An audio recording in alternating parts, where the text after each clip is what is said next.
बदलापूर आणि अंबरनाथ शहरात गॅसची टंचाई असल्याची अफवा सोशल मीडियावर पसरल्यामुळे नागरिकांमध्ये भीतीचे वातावरण निर्माण झाले आहे। या पार्श्वभूमीवर आमदार किसन कथोरे यांनी प्रशासनासोबत तातडीची बैठक घेत नागरिकांना अफवांवर विश्वास न ठेवण्याचे आवाहन केले आहे। युद्धजन्य परिस्थितीच्या चर्चांदरम्यान बदलापूर आणि अंबरनाथ शहरात गॅसची मोठी टंचाई निर्माण झाल्याची अफवा पसरली होती।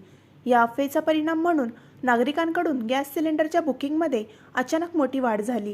ही परिस्थिती लक्षात घेऊन आमदार किसन कथोरे यांनी प्रांत अधिकारी यांच्याशी संवाद साधत बदलापूर नगराध्यक्ष रुचिता घोरपडे यांच्या कार्यालयात विशेष बैठक आयोजित केली।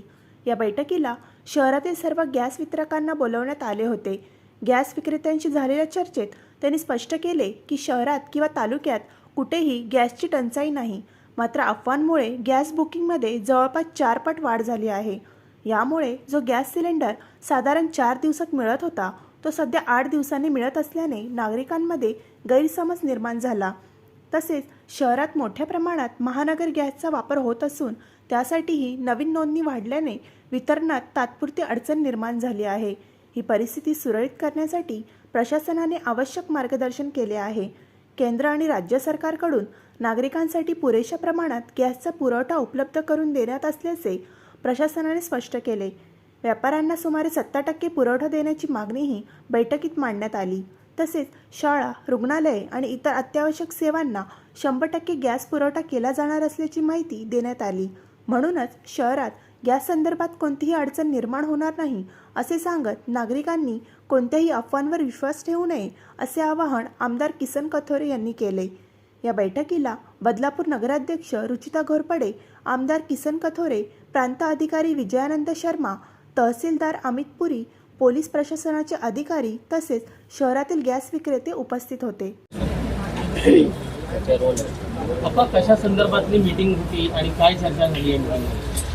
सध्या युद्धजन्य परिस्थितीमुळे मीडियावर खूप मोठ्या प्रमाणात बातम्या येतात की गॅसची टंचाई मोठ्या प्रमाणात आहे आणि ग्राहक खूप मोठ्या रांगा लावून त्या ठिकाणी आपल्याला लवकरात लवकर गॅस कसा मिळेल यासाठी सतत सारख्या बातम्या येतात आणि नागरिकांच्या मनात एक भीतीचं वातावरण तयार झालं आहे। यासाठी कालच आपले शर्मासाहेब प्रांताधिकारी यांच्याबरोबर माझी चर्चा झाली की आपल्याला तातडीने बैठक घेऊन बदलापूर शहरातली परिस्थिती नागरिकांना एकदा समजावून सांगितले पाहिजे आणि म्हणून आज नगराध्यक्षांच्या कार्यालयामध्ये आपण आज गॅसच्या टंचाईच्या संदर्भात आणि युद्धजन्य परिस्थितीच्या संदर्भात खास करून ही बैठक आयोजित केली होती।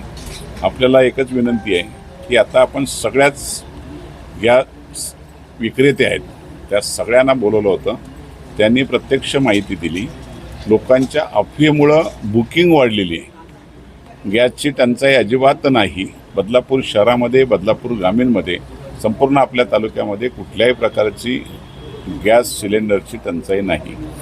त्याचबरोबर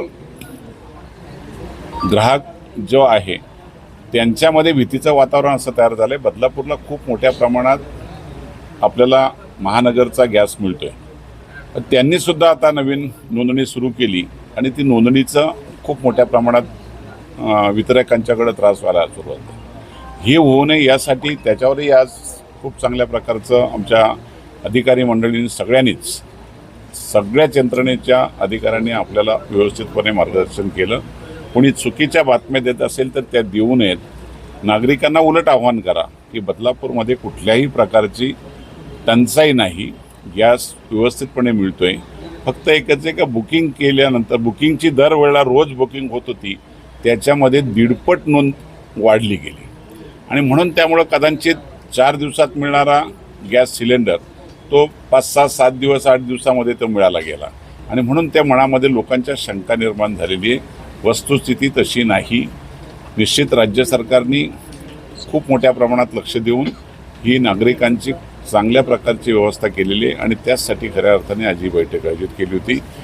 व्यापाऱ्यांच्या बाबतीतला जो प्रश्न आहे त्यांनाही 70% पुरवठा करावा अशा प्रकारची मागणी त्याच्यामध्ये आहे आणि त्या पद्धतीने त्यांना पुरवठा होईल।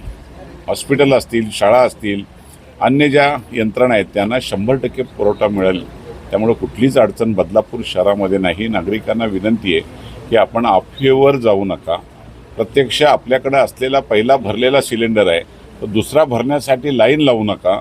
आपली नोंदणी जरूर करा, पण त्याची विनाकारण कुठेतरी चुकीच्या पद्धतीने लोकांच्यावर अशा प्रकारचे प्रेशर येऊन अजूनही धावपळ होणं हे आपल्या शहराच्या दृष्टीने योग्य नाही. आणि म्हणून यंत्रणेचं मला मनापासून आभार मानले पाहिजेत की त्यांनी तातडीने बैठक लावली आणि आज या बैठकीमध्ये सविस्तरपणे आपल्या यंत्रणेने माहिती दिली. त्यांच्याकडून सुद्धा आपण ही माहिती आपण सगळी जनतेला द्यावी. 13 तारखेच्या ज्या सूचना आहेत त्याचा आपण या ठिकाणी सर्व ज्या एजन्सीज आहेत आणि सर्व लोकप्रतिनिधी यांना आपण त्याबद्दल सांगितलेलं आहे.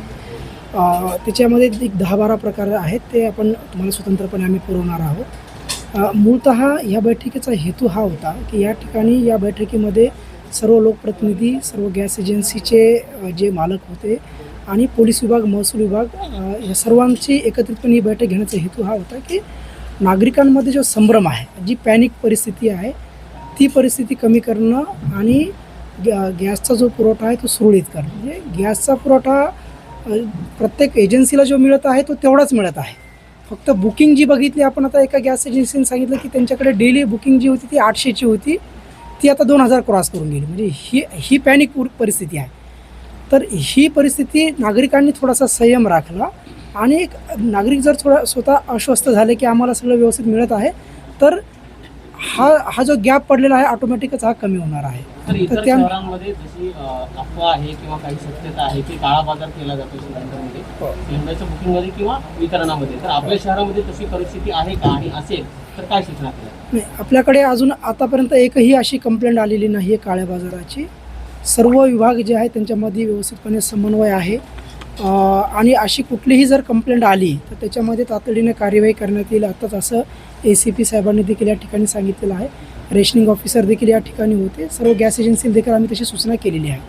एक संपर्क क्रमांक तुम्ही जाहीर करा. हो, आम्ही एक इमर्जन्सी एक नंबर आम्ही देणार आहोत. यासोबतच आमच्या सर्व गॅस एजन्सी, पोलीस विभाग, महसूल विभाग, रेशनिंग विभाग आणि लोकप्रतिनिधी यांचाही आम्ही एक व्हॉट्सअप ग्रुप तयार करणार आहोत. जेणेकरून कुठेही काही अडचण वाटली, कुठे काही संभ्रम निर्माण झाला किंवा कोणत्याही एजन्सीला काही अडचण वाटली तर आम्ही त्याचं तातडीने निराकरण करू.